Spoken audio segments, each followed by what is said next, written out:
नमस्कार दोस्तों, स्वागत है आप सबके अपने चैनल पर जिसका नेम है बंसल एजुकेशन हब। फ्रेंड्स, अगर अभी तक आपने मेरे चैनल को सब्सक्राइब नहीं किया है तो जल्द से जल्द सब्सक्राइब कीजिए और साथ ही साथ बेल आइकन को प्रेस करना ना भूलिए ताकि मेरे आगे आने वाली वीडियोस की नोटिफिकेशंस आपको जल्द से जल्द मिलती रहे। और फ्रेंड्स, अगर अभी तक आपने इस मेरी वीडियो को लाइक और शेयर नहीं किया है तो जल्द से जल्द लाइक कीजिए और साथ ही साथ शेयर करिए अपने फ्रेंड सर्कल में ताकि उनको भी इस वीडियो का बेनिफिट मिलता रहे। तो फ्रेंड्स, जो आज की वीडियो है वो क्लास है 11th के लिए, जिसमें मैंने आपको ऑलरेडी माइक्रो इकोनॉमिक्स के चैप्टर नंबर 1 के बारे में मैं आपको पूरी डिटेल एक्सप्लेनेशन दे चुकी हूँ। उसके मैंने 7 पार्ट्स आई थिंक अपलोड कर रखे हैं। मैं आपको प्लेलिस्ट की लिंक प्रोवाइड डिस्क्रिप्शन में कर दूंगी, आप वहाँ जाके मेरे वीडियोस को देख सकते हैं। तो फ्रेंड्स, मैंने अपनी पिछली वीडियो में आपको बताया था कि मैं जल्द से जल्द आपको नोट्स भी प्रोवाइड करने वाली हूँ और साथ ही साथ आपके लिए क्वेश्चन आंसर्स का एक सेशन भी लेके आने वाली हूँ। तो फ्रेंड्स, जो आज का सेशन है वो हमारे क्वेश्चन आंसर्स का है, तो आप इस वीडियो को पूरा देखिएगा, मिस मत कीजिएगा और कोई भी डाउट हो तो आप कमेंट सेक्शन में मुझसे पूछ सकते हैं। तो आज की वीडियो को स्टार्ट करते हैं। तो फ्रेंड्स, हमारा पहला क्वेश्चन है what does the PPC slope indicate, यानी कि पीपीसी का स्लोप इंडिकेट क्या करता है। पीपीसी बोलूँ प्रोडक्शन पॉसिबिलिटी कर्व, पीपीएफ बोलूँ प्रोडक्शन पॉसिबिलिटी फ्रंटियर, कुछ भी बोलूँ। मैं आपको ऑलरेडी बता चुकी हूँ पीपीएफ के 6 नाम होते हैं, अपनी पिछली वीडियो में आप जाके देख सकते हैं।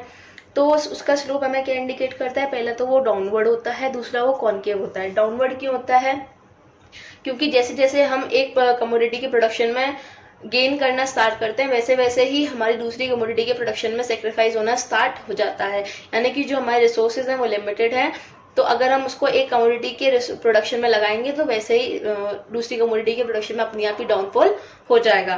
देन कॉन्केव इसलिए होता है शेप में, कॉन्केव शेप में इसलिए होता है प्रोडक्शन पॉसिबिलिटी कर्व क्योंकि एमआरटी उसमें इंक्रीज करती रहती है। फ्रेंड्स, मैं यहाँ पे आपको बहुत ज़्यादा नहीं समझा रही हूँ क्योंकि मैं ऑलरेडी इस चीज़ को आपको पहले बहुत ज़्यादा डिटेल में ले गई हूँ। अगर मैं यहाँ पर भी आपको डिटेल में समझाने लगी तो वीडियो बहुत ज़्यादा लंबी हो जाएगी और मैं नहीं चाहती कि आप लोग बोर हो जाएं इतनी लंबी वीडियो को देखकर। ठीक है, तो देखिए हमारा दूसरा क्वेश्चन क्या है। An economy always produces on but not inside a PPF, यानी कि पीपीएफ के ऊपर तो बनाती है इकोनॉमी प्रोडक्ट्स लेकिन उसके अंदर नहीं बनाती। डिफेंड यानी कि या तो ये इसके आप अगेंस्ट जाएंगे या फिर इसके साथ जाएंगे। फ्रूट का मतलब या तो इसके साथ जाइए या फिर इसके डिफेंड यानी कि अगेंस्ट जाइए। तो फ्रेंड्स, मैंने आपको बताया था मेरी लास्ट वीडियो में कि ये हमारा पीपीसी कर्व है, जिसमें ये पीपीसी के ये हमारा कर्व हो गया पूरा ग्राफिकल प्रेजेंटेशन। तो मैं आपको बता चुकी हूँ अटेनेबल कॉम्बिनेशन और अनअटेनेबल कॉम्बिनेशन वाले वीडियो में कि जो पीपीसी है वो लाइन के ऊपर क्यों रहता है, इकोनॉमी लाइन के ऊपर प्रोड्यूस क्यों करती है, क्योंकि यहाँ हमारे रिसोर्सेज का मैक्सिमम यूटिलाइजेशन हो रहा होता है। ठीक है, रिसोर्सेज का मैक्सिमम यूटिलाइजेशन हो रहा होता है। वहीं अगर इकोनॉमी पीपीसी के अंदर कहीं बनाएगी तो यानी कि हम अपने इकोनॉमिक रिसोर्सेज को वेस्ट कर रहे हैं, यानी कि यहाँ पे हमारा प्रॉपर यूटिलाइजेशन नहीं होता रिसोर्सेज का। यही वजह है कि इकोनॉमी जो है वो पीपीसी कर्व के ऊपर प्रोड्यूस करती है, ना कि पीपीसी कर्व के अंदर। ठीक है, देन फ्रेंड्स, हमारा थर्ड क्वेश्चन है a lot of people died and many factories were destroyed in an earthquake, how will it affect the PPC of the economy, PPC PPF of the economy. तो देखिए friends, पहली line के according हमें पता चल रहा है कि अर्थक्वेक की वजह से काफी सारे लोग मर गए और काफी सारी फैक्ट्रीज भी डिस्ट्रॉय हो गई। तो देखिए मैंने आपको बताया था जब भी पीपीएफ चेंज होता है तो वो किसकी वजह से चेंज होता है, प्रोडक्टिव फैक्टर की वजह से, यानी कि इकोनॉमी के अंदर प्रोडक्टिव फैक्टर से चेंजेस आते हैं, इसलिए हमारा पीपीएफ चेंज होता है। ठीक है, अब इस पॉइंट पर हमारा पीपीएफ इफेक्ट कैसे करेगा, तो देखिए इस पॉइंट से हमें पता चल रहा है कि हमारे जो फैक्ट्रीज हैं वो डिस्ट्रॉय हो गई हैं, यानी कि हमारे पास जो टेक्नोलॉजी थी वो भी डाउनफॉल में चल रही है, प्लस पीपल यानी कि जो रिसोर्सेज थे वो भी डाउनफॉल में चल रहे हैं। और जब ये दोनों ही डाउनफॉल में चल रही हैं हर उसकी तो क्या होगा, शिफ्ट होगा। क्या होगा, शिफ्ट होगा। ठीक है, वो भी किसकी तरफ, लेफ्टवर्ड शिफ्ट होगा। ठीक है, यानी कि इसका कुछ ग्राफ इस तरीके से बनेगा। ये हमारा पीपीसी कर्व है, ये हम लोगों को लेफ्टवर्ड शिफ्ट कर देंगे और ये हमारा लेफ्टवर्ड शिफ्ट हो जाएगा, पीपीसी कर्व इधर आ जाएगा। तो देखिए क्यों आएगा, क्योंकि मैं आपको बता चुकी हूँ जब भी हम लोग पीपीसी में लेफ्टवर्ड शिफ्ट करते हैं यानी कि हमारे जो टेक्नोलॉजी और रिसोर्सेज है वो डाउनफॉल में चल रहे हैं, डिक्रीमेंट में चल रहे हैं। क्योंकि देखो चेंज ये क्यों हो रहा है? प्रोडक्टिव कैपेसिटी की वजह से पीपी में चेंज हो रहा है। अब जब रिसोर्सेज ही हमारे डाउनफॉल में है, टेक्नोलॉजी हमारी डाउनफॉल में है, तो वो लेफ्टवर्ड शिफ्ट करेगा। लेकिन अगर वही लिखा होता कि टेक्नोलॉजी अपग्रेड हो रही है, रिसोर्सेज अपग्रेड हो रहे हैं, तो वो हमारा राइटवर्ड शिफ्ट हो जाता है। लेकिन इस केस में क्या है? लेफ्टवर्ड शिफ्ट है। देखिए दूसरा क्वेश्चन है, what is marginal rate of transformation? Marginal rate of transformation क्या होता है? Explain with the help of example. एक एग्जांपल की हेल्प से एक्सप्लेन करिए। तो देखिए friends, marginal rate of transformation को हम लोग डिफाइन कर सकते हैं that marginal rate of transformation is a ratio of numbers of units of a commodity sacrificed to gain an additional unit of another commodity. यानी कि नंबर ऑफ यूनिट्स जो हमने सेक्रीफाइस करी हैं एक कमोडिटी की दूसरी कमोडिटी के गेन के लिए, वो, और साथ ही साथ जो हम नंबर ऑफ यूनिट्स गेन कर रहे हैं वो, यानी कि उनका रेशियो होता है। क्या होता है? रेशियो। यानी कि जितनी नंबर ऑफ यूनिट हम सेक्रीफाइस कर रहे हैं रेशियो टू जितनी नंबर ऑफ यूनिट्स हम गेन कर रहे हैं, यानी कि sacrifice units upon gaining units. ठीक है, ये हमारा क्या होता है? रेशियो। और एग्जाम्पल की हेल्प से मैंने आपको पहले भी एग्जाम्पल दिया है डेट बटर और गन का, जहां हम लोग 2 गन्स के प्रोडक्शन को घटा रहे थे एक बटर के प्रोडक्शन को बढ़ाने के लिए। तो हमारा रेशियो एमआरटी क्या हो जाएगा? 2:1। क्या हो जाएगा? 2:1। ठीक है। तो हमारा अगला क्वेश्चन देखिए, set the problems relating to allocation of resources in an economy. यानी कि एलोकेशन ऑफ रिसोर्सेज, यहाँ पे एलोकेशन का मतलब है alternative uses of resources in an economy. इससे क्या क्या प्रॉब्लम्स होती हैं? तो देखिए इससे हमारी 3 प्रॉब्लम्स अराइज होती हैं। पहली है हमारी what goods to be produce, क्या क्या गुड्स हमें प्रोड्यूस करना है, यानी 3 प्रॉब्लम अराइज हो रही है। तो हमारी पहली प्रॉब्लम क्या है कि कौन कौन से गुड्स हम लोग को प्रोड्यूस करने हैं और कितनी क्वांटिटी में प्रोड्यूस करने हैं। देन हम लोग को कौन सी टेक्नोलॉजी यूज करनी है उन गुड्स को प्रोड्यूस करने के लिए। एंड देन हमारी थर्ड प्रॉब्लम है और हमें किस के लिए प्रोड्यूस करना है। तो नॉर्मल सी बात है, what to produce, how to produce and for whom to produce. ये हमारी 3 प्रॉब्लम्स है, that what to produce, how to produce, for whom to produce. ठीक है, ये हमारी 3 बेसिक प्रॉब्लम्स हैं। देखिए हमारा 6th क्वेश्चन क्या कहता है, why does the problem of choice arise for producers and consumer. यानी कि प्रॉब्लम ऑफ चॉइस प्रोड्यूसर्स के लिए और कंज्यूमर्स के लिए अराइज ही क्यों हुई। तो देखिए प्रोड्यूसर्स के लिए प्रॉब्लम ऑफ चॉइस क्यों अराइज हुई, क्योंकि हमारे पास लिमिटेड रिसोर्सेज हैं। क्या है? Limited resources. क्या है? हमारे पास लिमिटेड रिसोर्सेज हैं, इसलिए प्रोड्यूसर्स के पास जो प्रॉब्लम ऑफ चॉइस है वो अराइज हुई कि उन लोग को क्या क्या बनाना चाहिए और किस तरीके से बनाना चाहिए। लिमिटेड रिसोर्सेज है प्लस इसके अल्टरनेटिव यूजेस भी हैं, प्लस क्या है? अल्टरनेटिव यूजेस भी हैं। देन हम बात करते हैं कंज्यूमर्स की। तो कंज्यूमर के लिए प्रॉब्लम ऑफ चॉइस क्यों अराइज हुई, क्योंकि कंज्यूमर की वांट्स क्या है? अनलिमिटेड।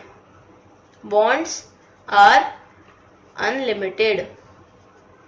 वांट्स क्या है? अनलिमिटेड है कंज्यूमर की, लेकिन हमारे पास रिसोर्सेज लिमिटेड ही हैं, इसलिए प्रॉब्लम ऑफ चॉइस कंज्यूमर के पास भी अराइज हो जाती है। देन हमारा 7th क्वेश्चन बोल रहा है, assuming that no resources is equally efficient in production of all the goods. यानी कोई भी रिसोर्सेज इक्वली एफिशिएंट नहीं है सारे के सारे गुड्स को प्रोडक्शन करने में। Name the curve which shows potential of production, जो कि हमें पोटेंशियल ऑफ प्रोडक्शन दिखाता है of an economy. Explain giving reasons it's property. देखिए जब भी बात आ जाती है पोटेंशियल ऑफ प्रोडक्शन, तो आप ध्यान रखिएगा यहाँ पे बात किसकी हो रही है? पीपीसी की। किसकी बात हो रही है? पीपीसी की। जब भी बात आ जाती है पोटेंशियल ऑफ प्रोडक्शन की, तो बात किसकी हो रही है? पीपीसी की। अब इसकी प्रॉपर्टीज मैं आपको फर्स्ट क्वेश्चन में भी बता चुकी हूँ कि ये डाउनवर्ड स्लोपिंग होता है और कॉनकेव होता है। क्यों होता है? कॉनकेव होता है, एमआरटी इंक्रीज करती है इसलिए, और डाउनवर्ड इसलिए होता है क्योंकि जैसे हम लोग एक कमोडिटी के प्रोडक्शन में सेक्रीफाइस करते हैं, वैसे वैसे हम लोग ऑलमोस्ट जो रिसोर्सेज हैं वो दूसरी कमोडिटी के प्रोडक्शन में लगा देते हैं, इस वजह से। ठीक है।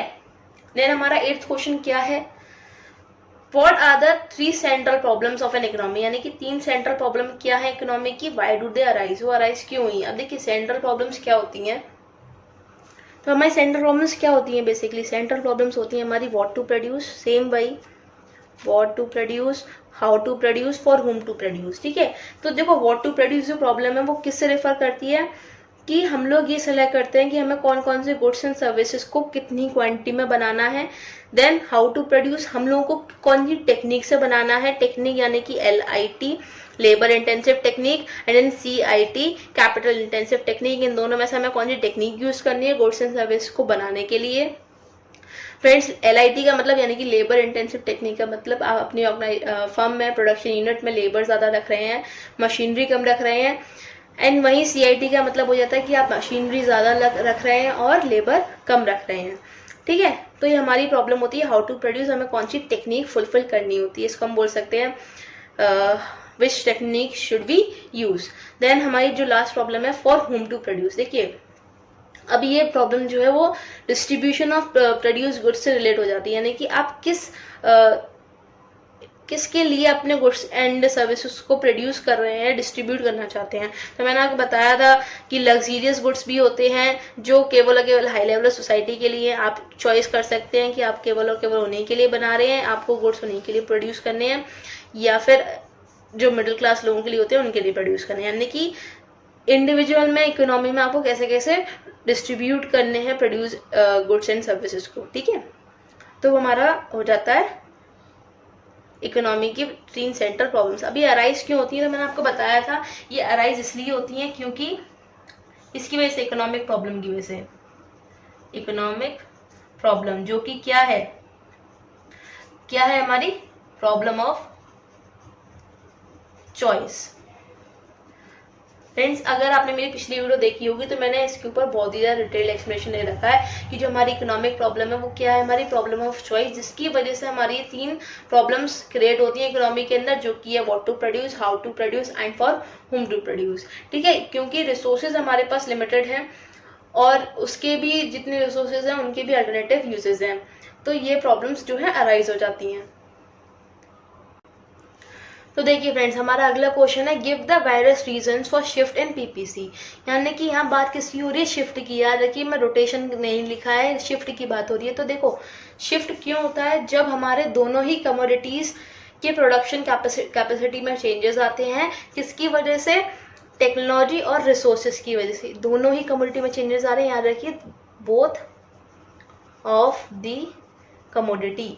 ठीक है, दोनों ही कमोडिटी में चेंजेस आ रहे हैं, तो किसकी वजह से चेंजेस आ रहे हैं, टेक्नोलॉजी और रिसोर्सेज की। अगर रिसोर्सेज और टेक्नोलॉजी में इंक्रीमेंट होता है, अपडेशन होता है, तो क्या हो जाता है, राइटवर्ड शिफ्ट,